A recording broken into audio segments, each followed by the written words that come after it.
Hi guys, I'm Bex from Trista and I am here with retro gaming aficionado Kim Justice.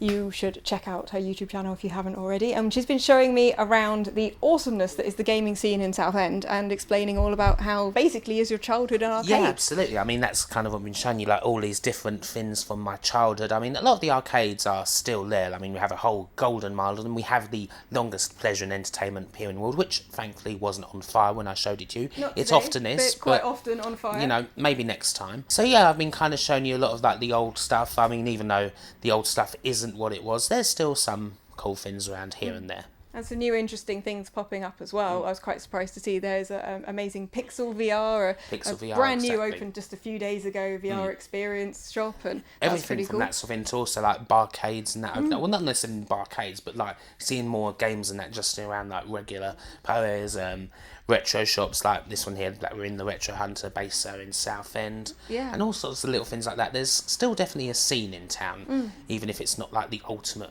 entertainment coastal experience anymore. It's still pretty cool that such a big range of stuff is going on here, and shops on the high street having retro games, and just the amount of passion that people seem to have for gaming around here. Definitely. I mean, people do seem to really want. I think people in the entertainment sphere are definitely kind of thinking more of games and arcade experiences. I mean, there's a big chance that VR especially could essentially bring arcades back, because for so long arcade hasn't been able to go over like what you can get at home. But how much does it cost to get like an HTC Vive Pro, and to have the space as to well, do it, to have the rig to be actually able to run that?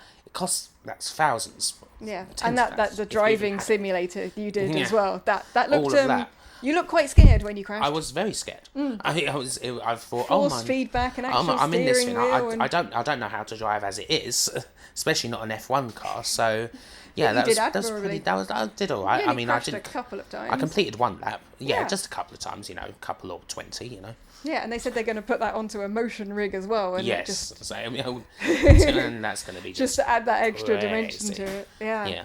But it is cool to see how much stuff you guys have here, and just what an influence that has had on you, and presumably it certainly had a lot of influence on me. Yes, I mean, it was kind of arcade games and the Spectrum. Like back when I was growing up, like around 91, 92, I used to drag my parents to the arcades every Friday without fail. Like, right, going every arcade, play one game each, go all the way through them, go to McDonald's, get a Big Mac, get a strawberry sundae or whatever, in that order, every Friday, until my parents eventually said, right, can't you take you to the arcades this week, because it's actually the closest and it's closed for the winter months. And I was like, oh, all right then. But then about a month later, if even that, my dad kind of screwed it all up by driving me down the seafront, purely by accident. And then, you know, I'm a fairly bright kid, and I thought, hang on, those shops are all open. They're all still open. There's people in them, Dad. Dad's like, So yeah, you know, my parents were trying to save money, and I made sure they sponsored it. No food in the Kim Justice house. No, there was no change for taking to the arcades. There was no food, but there was games. There was burger time. It's quite different for me, because I grew up in the city, and I didn't get to go to many arcades at all, really. For me, my kind of arcade memory is more that I used to go swimming every Saturday, and after swimming, if I was good, me and my brother got one go on Street Fighter 2 that was in like the reception for this leisure centre. Was it one of those like illegal Street Fighters as well? Like had like probably like red fireballs and all of that. That's what they used to have in there. I can't remember which one it was. I think it was just regular Street Fighter 2, but that was kind of my memory, and that was something I looked forward to so much. It was swimming, Street Fighter 2, and a packet of Wotsits. That was my Saturday. Yeah. And occasionally I'd get to go to the seaside, but it was only like, you know, sort of maybe 3 times in my childhood I kind of went to go and do a proper seaside run and play those games. So I see the arcade cabs now, and some of the games that we've seen on the seafront, like totally, today, in the Happy Drome, like they had actual proper old retro arcade cabs things, and good things like Track and Field, you know, Shinobi. Have like classic pinball as well, Adam's Family, which most pinball pogs will say is the best pinball machine. It was good. The attention to detail on that pinball machine was lovely. And so for you, that's kind of your entire childhood was spent there. For me, those were the things I looked at through glass and was like, if only. So we've kind of come at it from slightly different angles. I definitely had much more of the home gaming experience and playing on those of other people's consoles and things like that. Whereas you didn't have to share, being an only child. I have to share everything with my brother, which is, of course, like, meh. Lucky You didn't have to share. Bastard. So you got all of the consoles, and you started with the Spectrum. Started with the Spectrum, kind of went from there from Mega Drive to SNES. Still started with that computers, Amiga as well. I mean, those were my core childhood machines. That's just everything for like so many years. Yeah, and you're a bit like me. You liked Sega. Yeah, I'm definite Sega girl. Yeah, definitely. Like, there's a lot of people going to disagree with us out there, but yeah, well. So I was asked this recently on a Q&A. Sonic over Mario. I mean, well, yeah, do you want a boring Jumpman plumber or a really cool, hedgehog. fast, attitudey hedgehog? Absolutely. I mean, like, look at my hair, representing. Totally. So from this love of the arcades and having all the machines at home, how did you kind of end up doing that for YouTube? Is that how you started YouTube? Well, no, not really. I mean, I did a lot of things. I used to do like some Let's Plays and that, which are long gone, so no point even searching for them. But I did like bass videos as well. I play a lot of bass. I mean, I'd always like done like silly things in like forums that I used to post on like reviewing old games and that. But it was kind of, I started YouTube when I was doing university, and like after a year I was like, right, summer break, I need to practice what I've been doing. And so I just started like doing like loads of reviews in video form. I did like Space Harrier 2, I think was my first one. And I kind of wanted to do like Sega stuff because not many people were doing that. I wanted to do... Because they were wrong. Because they were wrong, exactly. I wanted to do games that I liked because most people were doing games that they didn't like because they wanted to be like angry video game nerd. And so yeah, that's kind of how it all started, like May of 2012. Did you have any idea when you started it that it was going to turn into like a full-time job, that you were going to get the huge following you have now? Not at all. It was just something to practice. Practice video editing. It was a hobby. I mean, I enjoy doing it. I love putting the videos together. It's my passion. Gradually it turned, I was gradually able to put most of my weird interests in, do like Spectrum and Amiga as well as Sega, do like really weird old licensed games. And yeah, I mean, I was annoyed about a job because there's no forward progression, and I thought, well, let's try this YouTube for now. And yeah, it seems to be working so far. It's working all right, yeah. The amount of research you put into your videos is incredible as well. It's kind of like, I kind of like look at mine, which have very little research, and then I look at yours and I'm sort of like, my goodness, how many hours do you put into just getting all the facts together for yours? Especially kind of the history, like the history of licensed gaming, the A to Z. So much in each video. Quite a lot of some. I mean, certainly like the documentaries, like kind of, I like to go back like to the old magazines. I mean, I find that so much better than just looking at like Wikipedia or whatever, because like the old magazines, you can get like what people actually thought at the time. You might get interviews from the people, which is another great source. I mean, because obviously loads of people have done like talks or interviews online. That's kind of where I get a lot of all these different things from, or in books, or even sometimes, you know, sometimes you just got to reach out to people, and that's how you really get it. I mean, I'm kind of working on that with a couple of people now. I mean, it's harder work to put in all that, but you know, the reward is much more rewarding to do that for me. Yeah, see, I would research in my old gaming mags, but I really stupidly, about 5 years ago, threw them all away, which I will never stop regretting. Oh, well, I don't have any either, but the good thing about being online these days is like you go to places like archive.org, or there's the Amiga magazine rack, and people have scanned them all in, so it's like, so I can print them out and pretend I didn't throw away all my Mean Machine Segas. Exactly, I've been there as well. Mine were ruined and ripped up. So I'd kept them so immaculately for so long, and then I'd gone and done a massive clear out at my mum's, and just foolishly thought, well, I love these, but what will I ever actually do with these? And obviously I didn't know I'd end up on YouTube myself as well, because me being on YouTube's an accident. Completely. I was going to be a presenter for someone else's YouTube, and they didn't actually make a channel. And I by that point, I'd kind of got quite excited about the idea. So I thought, well, I'll make a few videos myself, learn some skills, and it would be good practice. And I've been doing it for 3 years now. So it's kind of an ongoing accident. Yeah. But it's quite fun. It's fun, yeah.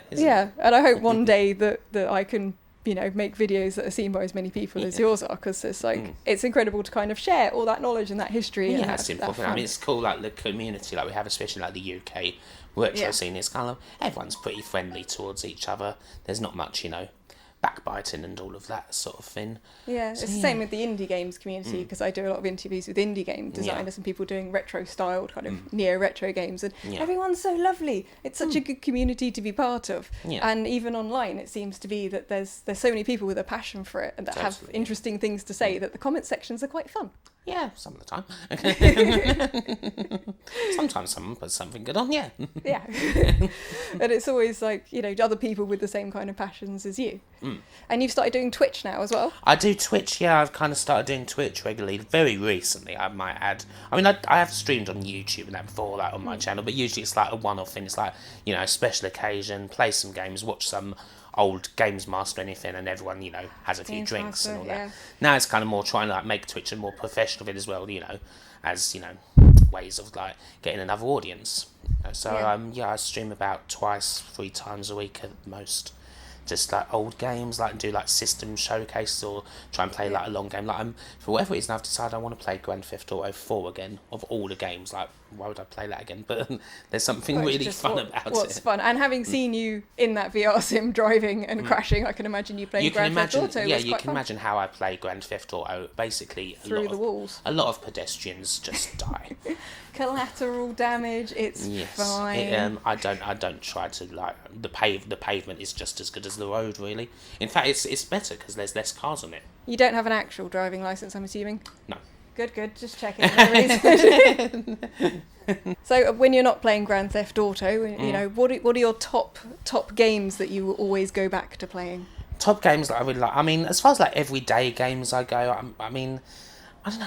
The trouble is with gaming. I mean, I do all my YouTube stuff and all my Twitch stuff. It's like hard to actually find time to play games in my spare time because I do so much work. But there is games for like Rocket League, say, or Fire Pro that I go back to a lot just because they're simple games that I can pick up and play. Or even one other that I like is a Flicky for the Sega Mega Drive. Yeah, I love that game. It's such a It's a game. It looks, I mean, especially for a Mega Drive game, it looks like really cheap because it was an old game even then.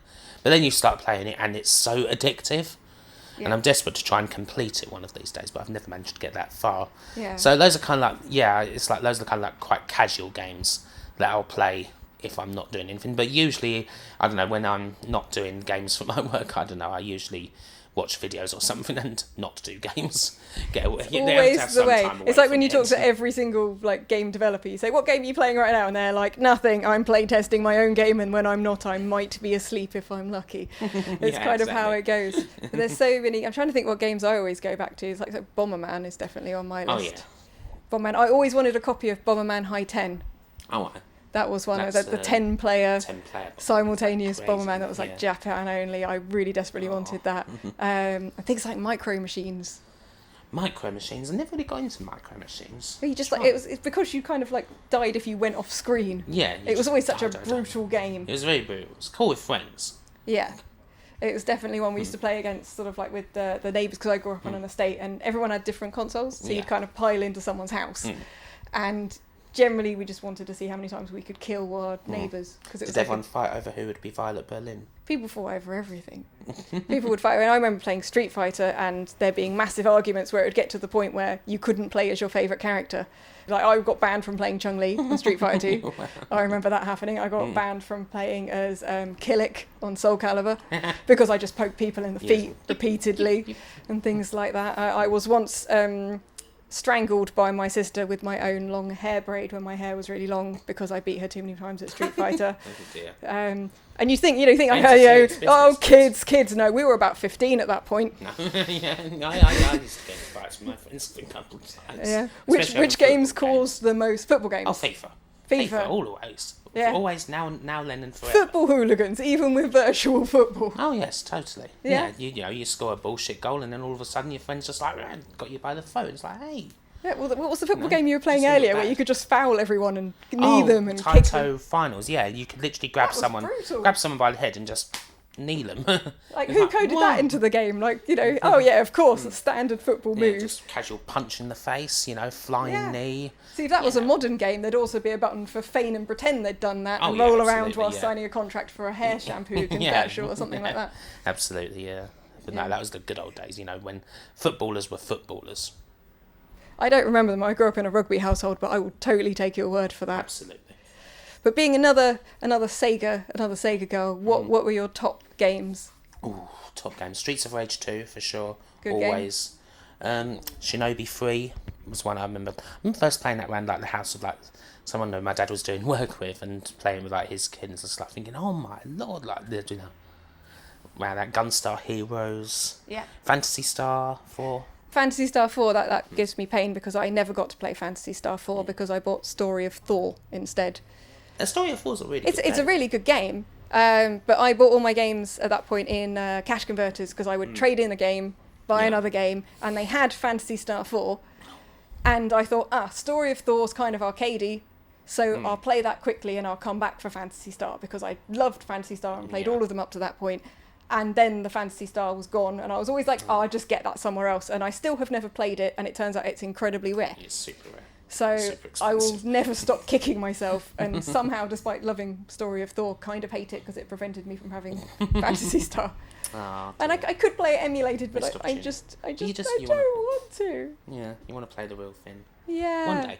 One day, that's on my kind of wish list. If I win the lottery, it'll be kind of like, do you want a limo? No, I want Phantasy Star 4 with the map and everything, and the big book that showed you all of the ways through the dungeons. Yeah. That'll definitely be on my list of things. I'm trying to think, what else did I really love on Sega stuff? All of the Sonic games. Sonic 3. Oh, yeah. Sonic especially. 3 and Knuckles. Yes. Well, I'm more partial to Sonic 2, I have to say. Yeah? I really like Sonic 2. I really loved the bonus stage, the sort of faux 3D bonus stage. It made me shout and swear, but it was amazing. In the tunnel, like sort of in Sonic 2, where Tails just gets in the way. And yeah, the bonus stages were always amazing, actually. That was something that they did so well. I liked Sonic Spinball as well. Yeah, Sonic Spinball was alright. Yeah, see, I think I'm the only one that really loved it. Yeah, it's alright. Yeah, okay. yeah. I wouldn't say I hate it or anything. I don't. Just politely saying that I'm wrong. Yeah. Yeah. Yeah, that's fair enough. Gentle way. Yeah. Operation Wolf, I've got a fondness for. Oh, terrible! I'm so terrible at that game. I can never get past the first level of that one. And what was the one where you were going along railway tracks helping people? It was another shooter on the Master System. Oh. That's going to annoy me now. I can't remember what it's called. I will have to find that in and put up a thing of it. I can't remember. Was it My Hero? It was something. People in the comments tell me what game I'm talking about because I really should know these things. But I was very much the Sega girl of the family, and my brother had the Nintendo consoles. He got a PlayStation. I opted for the Atari Jaguar. That's the general response I get. I still have my Jaguar. I still love my Jaguar. And I don't care how bad Iron Soldier is. I can tread on tanks. Like, that is a pitch that I could get behind. You can tread on tanks. You can tread on tanks. You couldn't tread on tanks on your PlayStation, could you? No, I guess not. See? I mean, you couldn't very accurately tread on tanks. You sort of half trod through them, and the pixels, the polygons kind of... And obviously you've got Cybermorph as well. PlayStation doesn't have that. Yeah, most sarcastic plane AI ever. Yeah. Where did you learn to fly? All that. Yeah, see, it wasn't... Alien vs Predator was good. Yeah. Yeah, I'm not winning any points, am I? No. I feel like your respect for me is going down as this conversation goes on. A little bit. Some kind of sinking respect meter will we have to like superimposed here. Well, I'm going to make videos on the Atari Jaguar now, and I'm going to find out how many people agree with me. So Sega, and then I'm sure you'll find some. Then Atari were my loves. Did you ever really have the handhelds? I had a Game Gear. Yeah, I desperately wanted a Game Gear. I used to like columns and tick and that. But my main handheld, I have to say, not really a childhood one, was the DS. I love the Nintendo DS. The original. Still so many great games for that I think haven't really been found yet and talked about and loved. It's had, hundreds. I mean, sure, there was a lot of like weird shovelware, My Horse and Me. What was it? Imagine Dentist. Shop Assistant. Why not? There's a market for it somewhere. I mean, we live in a world of farming simulators. Imagine Fluffer, that sort of thing. But there's also a lot of like really creative games on the DS, and I'm just playing that for hours. I mean, I think it was Phoenix Wright that got me hooked on that though. The Ace Attorney games. God, I played through all of those. Yeah, I didn't get to play much of the handheld stuff. I didn't they were all sort of everyone else's. Yeah. I did have a Game Boy SP. But I mostly just played RPGs and stuff on it, and Scribblenauts, because you can make Cthulhu. Absolutely. That was basically why I bought the game, was because you could make Cthulhu eat people. Yeah. You just eat people with Cthulhu. Yeah.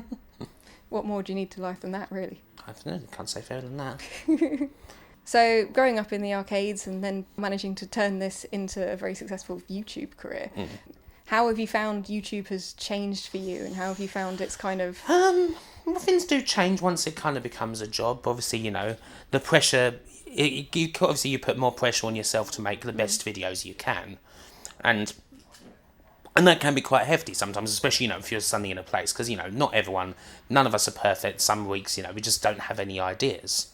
And yet we've kind of tried to set this schedule for ourselves, and we get kind of beholden to a mysterious algorithm that, frankly, we don't know what the hell is. It's dark magic. We don't question it. Because no one's going to tell us anything. So there can be that sort of stress involved, but what's kind of changed to me is that I've really become a lot more involved in the community on YouTube, and actually interacting, going to expos and selling myself that way and physically. And in doing that, it's not just about making contacts and all that. It's been about making friends. I've made loads of friends in the time that I've actually started coming out of my office and actually going to events and collaborating. Being in rooms with thousands of people that you can have entire conversations with just about one game. I know. Because there's so many people with the same passions. Yeah, we all have that passion, and it's it's the perfect common ground when you're at events and speaking to people. And the panels look really fun as well. I saw you in the panel at Play Expo, and that was great fun. That was a good bunch of people. Laugh, yeah. I mean, especially the Digitizer panel and the YouTube panel. They kind of had different feels as well, especially because Digitizer panel just had Gannon just being filthy for half of it. He knows I love him, but he's a dirty bastard, so But yeah, no, I think we managed to get some useful stuff out there. Probably, Probably, hopefully, maybe. It was a good laugh. I was laughing a lot watching those. That was the most important thing to me. Yeah, and it's as you said, it's a great community and it's a great fun atmosphere to be in as well. What would you say would be your tips for people that are getting into retro gaming, especially now that there's a lot of younger people who look at us and we're basically their parents' age and they think that retro gaming's using things from the Victorian era. What would you say is the good inroads for them to get into retro gaming? Play Streets of Rage 2. Play Streets of Rage 2 and watch your video on licensed games, the A to Z. Yeah, you'll definitely find some good stuff in there. Good stuff, bad stuff, and fun stuff. And everything in between. Yeah, that'd be, I don't know, seriously, I don't know, just, if you're just starting to get into it, well, don't worry when you start about getting all the real stuff, because it's ridiculously expensive. Just, just try a bunch of stuff on emulation to see what you enjoy. I don't know, something like that. Yeah, I'm thinking of building myself a RetroPie just so I can play some of the older stuff without risking damaging some of my beholden wonderful childhood memories that I have. I still have my Mega Drive 2 boxed. Wow. I still have my Jaguar boxed. Whatever you think about it, I love it. It looks like a magical toilet seat from space. It's amazing, and it has an entire telephone on the controller. It's brilliant.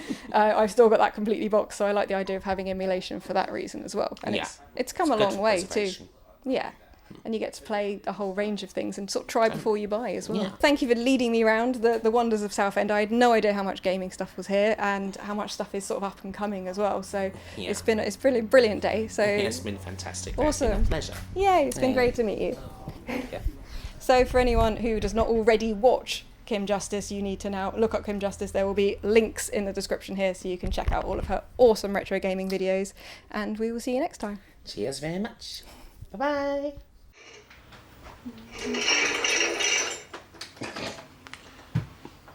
Proud of you, look. Ah.